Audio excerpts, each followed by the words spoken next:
back in the messy shop again.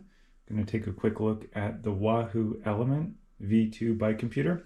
Now at this point, this product has been out there for a little while, and you can probably find all kinds of reviews that go deep into the details, how every little nook and cranny works, etc. But I thought, given that it has been in the market for a while, I provide a slightly different perspective on this. Also coming from the fact that I haven't used a bike computer in many, many years, probably back since I was racing or even before that, when I used like a polar heart rate monitor and computer, and probably as far back as using something like a cat eye. When I picked this up, I actually wasn't even sure why I needed a bike computer, to be completely honest. That probably gets right to the bottom line of kind of my thoughts on this, which is like, it's a really good product, but I don't know why I need it or someone like me needs it, and I'm not sure why it's worth the money. And so let me back up and dig into a little bit about kind of why I bought this one. I kind of looked at, all the computers out there. I looked at the features of them, and I was like, well, I'm not competitive anymore. I'm not really worried about measuring my power, my heart rate, anything else like that.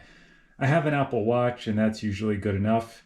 But you know what? I like technology, and I thought it would be fun to kind of see the current state of the art in bike computers. And honestly, I thought maybe there was something I was missing.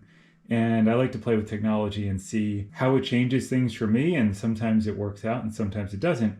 So I looked around at what was out there, and I decided to kind of not go with the standard Garmin, just because that seems to be the standard a lot of people use. I'm sure they're great. I also generally don't like the Garmin interface, where the UI looks like something from the 90s, and they haven't refreshed their UI toolkits in a long time. But that's just my opinion. So I was drawn to the Wahoo, and a couple of the things that kind of drew me to it are, first, that it actually is not a touchscreen, and you'll see this in other reviews as well.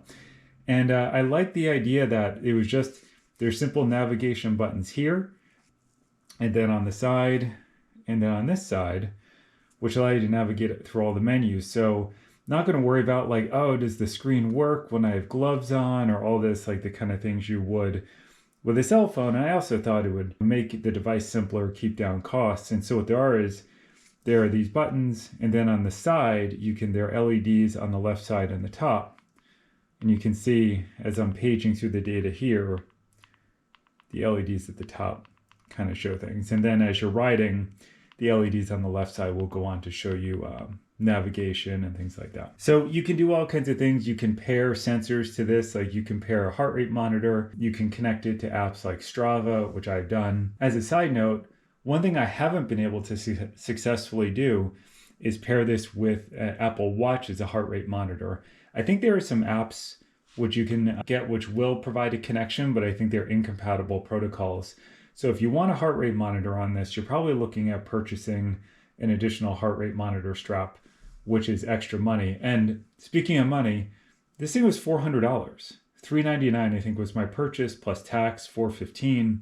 If you want to throw a heart rate monitor strap on that, what is that now, $50-$80, and you're talking like $450-$500 for this. So let me walk you quickly through some of the functions of it. So the information is organized into pages, and you can kind of move through them using this page button down here at the right. And by the way, these are really nice rubber buttons, which are they have a bump to them and a texture, which makes them really easy to kind of hit while you're riding, even if you're riding off-road. And I've only used this with mountain biking.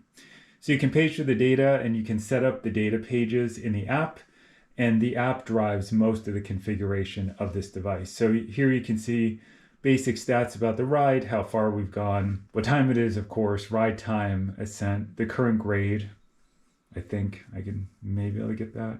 Anyway, never mind. I have a screen configured here, which shows more about kind of the ascent you're on and how fast you're going. And then this is GPS data and GPS maps. And then that is what I have configured. Now, what you can do is you can go in using Trailforks or your favorite app and set up a route and download the route into this, and then use the internal GPS, and it will navigate you along the route, even on trails, and that's pretty nice. When you want to navigate the menus, as I said, you're only using these buttons.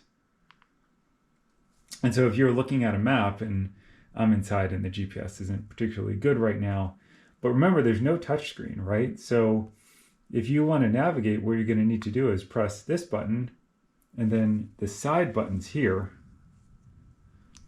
kind of go up and down. There we go. So you can pan and zoom like this and look around and find out where you are. And then I can see, I actually always have trouble remembering how to use these buttons. So here we go. So now I did the zooming. Start a ride. There you go. Automatically starts. It automatically pauses the ride if you stop moving. Probably over aggressive on the pausing, but it works fine. Downloads everything into Strava automatically. It's pretty nice. So we will stop this ride and delete it.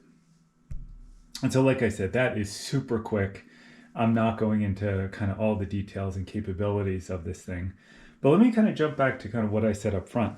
Like why I just don't think it's worth the money for my purposes. And so look at it like this. If you're just going out there, you want to enjoy mountain biking and you're not worried about kind of all the fitness aspect of it, I didn't find this particularly helpful or worth the money. I look at the clock, I look at how long I've been out, but that's about it. Information like the grade, you know what? Usually my heart rate and the fact that I'm panting tells me that's a pretty steep gradient, and I don't have time on a trail to look down and look at the grade number. So not particularly helpful.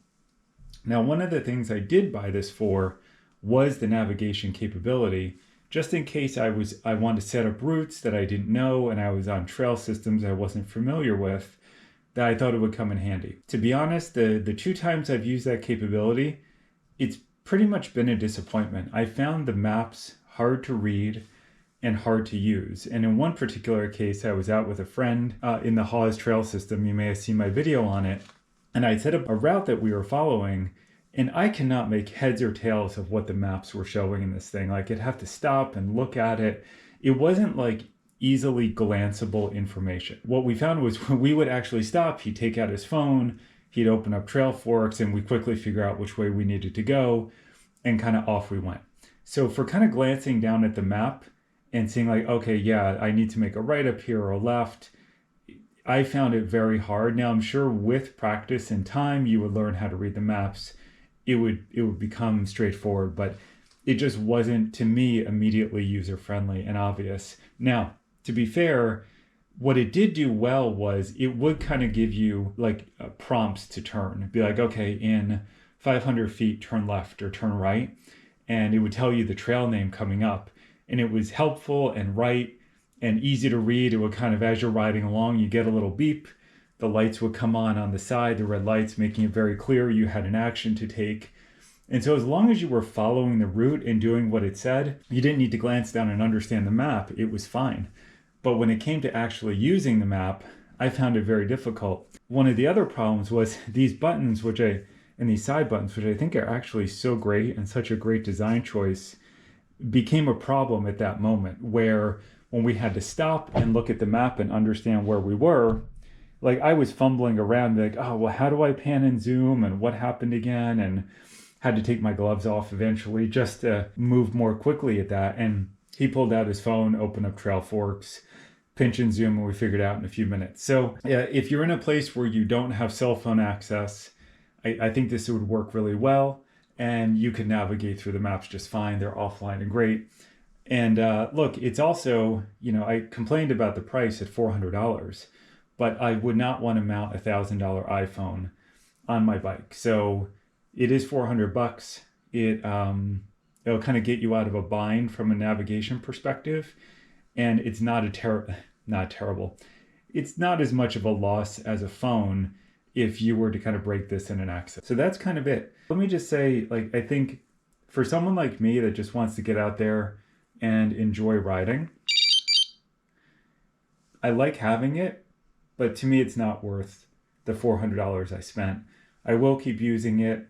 I will keep kind of, connecting it with Strava to look at workouts, and I will continue to use the navigation features when I can. Again, not really for me. And by the way, like, to be fair to the designers of this, like, I actually really love the design of it. It feels great. The screen is easy to read, even in bright sunlight. The colors are good.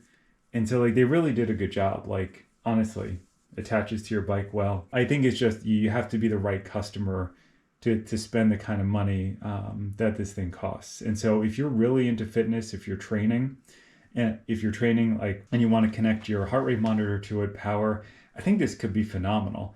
And also, I'm only looking at this from the perspective of mountain biking. It's been a while since I've been on the road, but I could see something like this being super helpful in road cycling as well. Again, especially if you're training and if you're out doing super long rides, and I could see the navigation being helpful there as well. Also, where it's easier to kind of glance down and look at the data in front of you when you're on a road ride. So I think there is a real market for this product, and it is a really good product for the right person. But look, if you're just a casual mountain biker, you're not going off like with crazy trails with no cell phone access, and you're not training for anything, you could potentially save $400. But hey, if you want a new toy, it's fun, and it sits on the front of my bike and beeps at me, and I do get some value out of it. So hope that was helpful.